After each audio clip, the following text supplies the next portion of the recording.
You know that feeling when your document grows to 80 pages and suddenly collapses under its own weight? Text jumps, images vanish, page numbers rebel, pure chaos. Today, we fix that. We are turning your monster document into a calm, well behaved masterpiece. Every professional long document starts with master pages. They are your layout templates: header, footer, guides, logos, and background that repeat automatically. So first, you should see on the left sidebar your pages. If you don't see them, go to Window, Layout, and Pages. It's gonna open Pages and Master Pages. Then double click on Master A. That's your default. Here you can add your page numbers. Let's try it out. Just drag the text frame, then go to Text, Insert, Fields, Page Number. Then you can format it however you like. And let's do another one to another side. And let's do it right aligned. And now every page has a numbering. So go to your pages. Here is your pages. Just click on it. And like you can see, now every page has number. In this case, it's a little bit too on the bottom, but in this tutorial, I just wanted you to get the point. You can create multiple master pages for different sections. For example, Master A, body pages; Master B, capture openers; Master C, special layouts like ads or tables, and so on. This saves you from redoing headers and footers 100 times. It's layout cloning, ethical and efficient. Next, sections. Perfect for when your page numbering restarts or needs different prefixes. Now let's open Section Manager. It's under Document and Section Manager. Here you can rename sections like chapter 1 maybe, and choose whether numbering continues or restarts. So right now it's only one section, 1 to 21, and I've named it already chapter 1. But if you want more sections, click on this icon here, add sections, and we can give it a name, chapter 2. Here you can say on which page it starts. In our case, it starts on page 8. So let's do page 8. Okay, it lost the name. There, chapter 2. And here you can see continue page numbering or restart page numbering at. If you click on that, then you can say, like, maybe it starts with 3. And like you can see, everything you do before a section name, it just deletes the section name. So let's do it one more time. Chapter 2. Now number style, let's leave it like it is and close. Now if you go to page 8, you can see that it starts with page 3. But let's change it. So it's continue page numbering and close. Now you can see it changed the page numbering right away. Now let's build a table of content that actually updates itself. First, take your text frame tool and drag the text frame where you want your table of content to be. Then go to text, and here you can see table of content and insert. For me, here you can see where did it get those chapters. It's because I have heading 1 made as a headline, and it takes all the heading 1s and heading 2s if I have any, but I don't. But you don't have to name it heading 1 or heading 2. You can name it whatever you want, but if you are doing a table of content, you just need to check it. Like, let's see what's happened when I uncheck it. You see, when I uncheck it, it disappears. And let's check it, and it reappears again. And here you can design it however you like. Let's do something obnoxious. Let's do this font. I actually like this font, but maybe it's not the best to read in a table of content.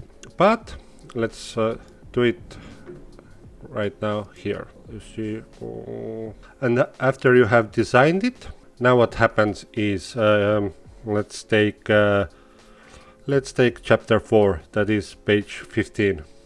Let's go to our page 15, and here let's take that chapter headline and let's put it on page 14.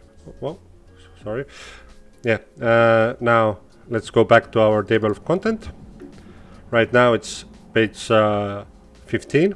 Let's open our table of content window again, select the frame, and here let's select the table of content, and here you can see those two arrows that says update all table of contents. Click on it and it changes the page number. And if you are designing the table of content, I suggest you do the style for that, because you see, if you update it and you don't have style done, it changes it to its default. Now let's talk about the index. If you're working on a book or manual, you'll need an index. It's not automatic magic, but it's close. Select a word or phrase.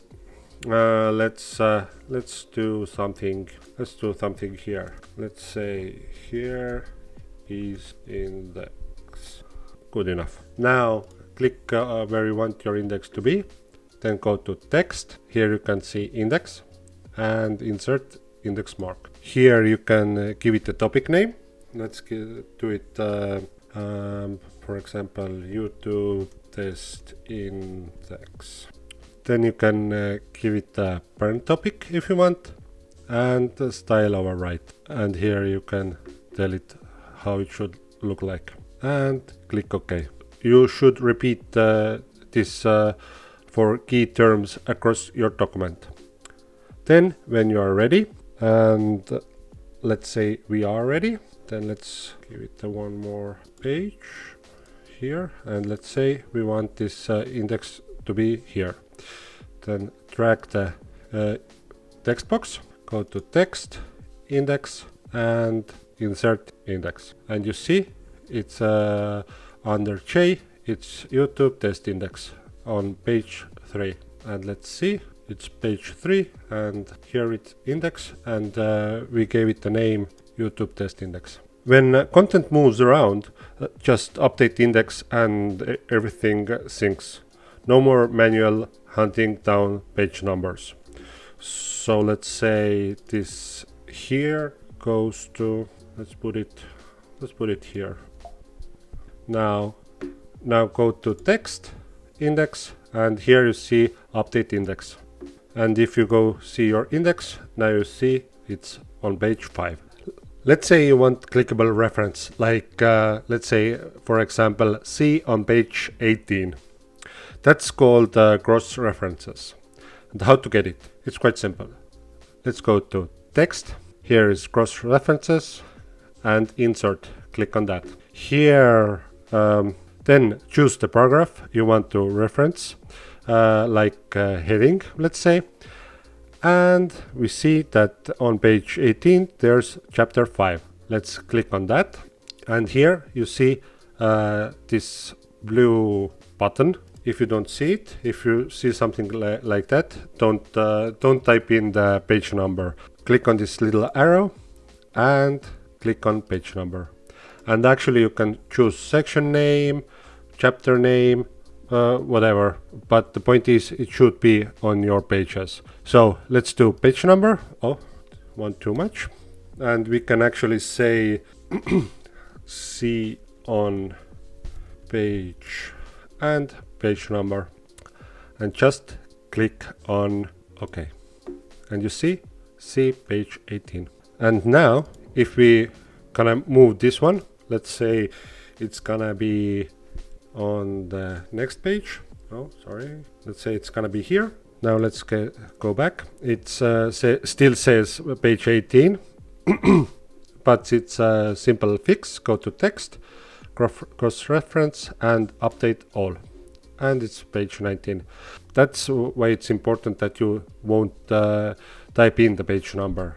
So remember, if you want to cross-reference something, go to text, cross-reference, insert, and here choose what you want to reference, page number, section, whatever. Because if you do it like that, then it will automatically update, or you have to say it update, and it's gonna say the right number or whatever it references. Now, here's where most long documents fall apart.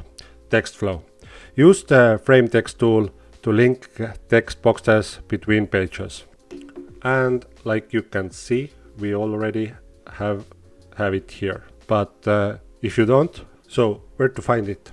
You have to go to View, Show, and here, here Show, and here is Text Flow. If we unclick it, you see this line disappears. And if we go back, Show, and Text Flow, now you can see that it's connected. So you always know how your text flows. It goes here to here, here to here. You can link across multiple pages. Perfect for reports and books. If your text changes length, Affinity Layout automatically adjusts the overflow. You now know how to wrangle long documents like Publishing Pro.